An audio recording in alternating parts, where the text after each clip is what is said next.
हर ढाणी में, हर गांव में ऐसे वीर फौजी हैं। परमवीर मेजर शैतान सिंह जी से लेके एक लंबा इतिहास है और इस उम्र में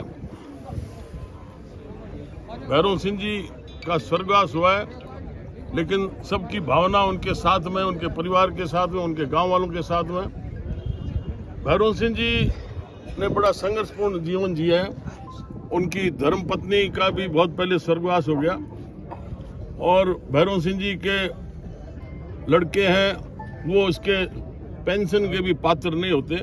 इसलिए मेरी भारत सरकार से ये अपेक्षा रहेगी कि इनके सुपुत्र को वो नौकरी की व्यवस्था करे, जिससे इनके परिवार का पालन हो सके। एक सर, हमने भी बहुत सारे लोगों से बात की, तो जो इनको सेना मेडल मिला है, जो आर्मी के सोल्जर को सेना मेडल का बेनिफिट मिलता है, ये बीएसएफ में थे तो इनको वो बेनिफिट नहीं मिला है। कहीं ना कहीं ये भी एक सोचनीय विषय है। नहीं, ये इसमें पूरा मुझे नियमों का ज्ञान नहीं है, पर ये बात तो जरूर हमने मीडिया में पढ़ी है कि ये मांग चल रही है, पर ये विषय आया है तो हम इसके बारे में आगे चर्चा करेंगे। क्योंकि हमने काफ़ी लोगों से चर्चा की तो ये चीज़ हमारे सामने आई, तो ये भी क्योंकि वो एक वीर योद्धा रहे हैं और शौर्य चक्र जैसे गैलेंट्री अवार्ड आम नागरिक को भी दिए जाते हैं, तो और ये तो एक सेना की टुकड़ी का अंग रहे हैं, चाहे वो पैरामिलिट्री हो चाहे बिल्कुल बात वाजिब है, पर ये विषय आया तो जरूर मैं इस विषय को आगे तक केंद्र सरकार तक पहुंचाऊंगा।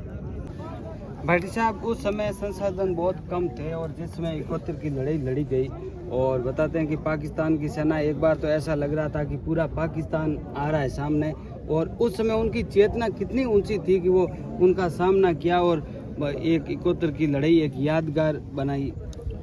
सामने ही नहीं किया, पाकिस्तानी फौजियों को 50 किलोमीटर अंदर तक धकेल दिया और उसके बाद में सन 1971 के बाद में किसी की औकात नहीं हुई कि जो भारत के ऊपर आंख उठा के भी देख सके। तो ये सारा हमारे इन वीर बहादुर फौजियों की वजह से ये ऐसे सपूत हमारे हर देश के कोने में और विशेष तौर से पश्चिमी राजस्थान में शेरगढ़ परगना इसके लिए तो बहुत मशहूर है। बहुत लंबी एक कड़ी है, परमवीर मेजर शैतान सिंह जी से लेकर भैरव सिंह जी तक, और सारे हर ढाणी गांव में ऐसे फौजी भरे पड़े हैं और जो उनकी बच्चे भी हैं वो चाह रहे हैं कि हमें भी सेवा का मौका मिले तो हम भी देश के लिए लड़ें। आपका तो खूब जीवन उनके साथ में निकला, कई बार बातें भी हुई होगी, तो उनकी देशभक्ति का कितना जज्बा था और उनकी बातों में आपको भी खूब प्रेरणा मिली होगी। बातें हम कम करते हैं, हम तो अवसर मिलने पर करके बताते हैं। वो इन्होंने 1965 में, 71 में, 1962 में करके बताया।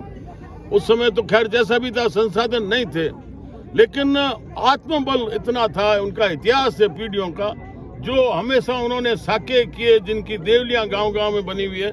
तो ये हमारे खून में, जीन्स में, और देश के लिए तो हम मर मिटे तो हमें कोई चिंता नहीं, चाहे बच्चों की क्या हालत हो, परिवार की क्या हालत हो, पर देश के लिए हमेशा अग्रसर रहे।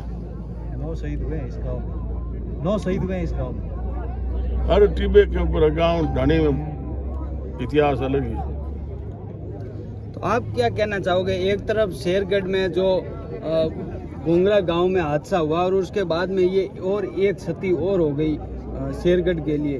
भैरव सिंह जी बहुत बड़ा नाम था और उनकी श्रद्धांजलि में आप क्या कहना चाहिए? ना देखिए, ये कोई क्षति नहीं है। देखिए, वो देश के लिए लड़े और उन्होंने उम्र भी ठीक ली है, लेकिन उनको ये फिक्र नहीं थी कि हम कितने तकलीफ में रहे। उस समय इनके तनख्वाह सुविधाएं भी बिल्कुल नहीं थी, ये तो अब ठीक है हुआ है, लेकिन उनके अंदर जज्बा होता है। वो अपनी तकलीफ कभी नहीं सुनाते कि हम कभी तकलीफ में रहे, भूखे प्यासे रहे, लड़ते रहे। ऐसी हालत होती थी 65 में और 71 में कि यहाँ इनके रसद तक नहीं पहुंच पाती थी, आगे ऊंटों पर जाके लड़ना पड़ता था। पर फिर भी इनके पाकिस्तानियों के पास तो सारे अमेरिका के लेटेस्ट हथियार रहते थे, उसके बावजूद भी 50 किलोमीटर अंदर तक पाकिस्तान में इनको घुसेड़ दिया। आपके लास्ट कब बात हुई भैरव सिंह जी से और उनका स्नेह मिलन कब हुआ? वह मुझे अभी तो 7-8 वर्ष पहले तक मुझे याद है, उससे पहले अभी इन दिनों में तो मुलाकात हुई नहीं। भैरव सिंह जी से तो नरेंद्र जी मोदी जी ने भी बात की है विजय दिवस पर। हाँ, उनके परिवार से बात की है, ऐसा मुझे मीडिया से ज्ञात हुआ है। तो ये सारा देश हमारे फौजियों के लिए चिंतित रहता है और ऐसे वीरों के लिए तो हर एक कोई तैयार है और इसीलिए हम सुरक्षित हैं। आज भारत की जनता अगर सुरक्षित है, निश्चिंत है, तो इन वीर सपूत फौजियों की वजह से।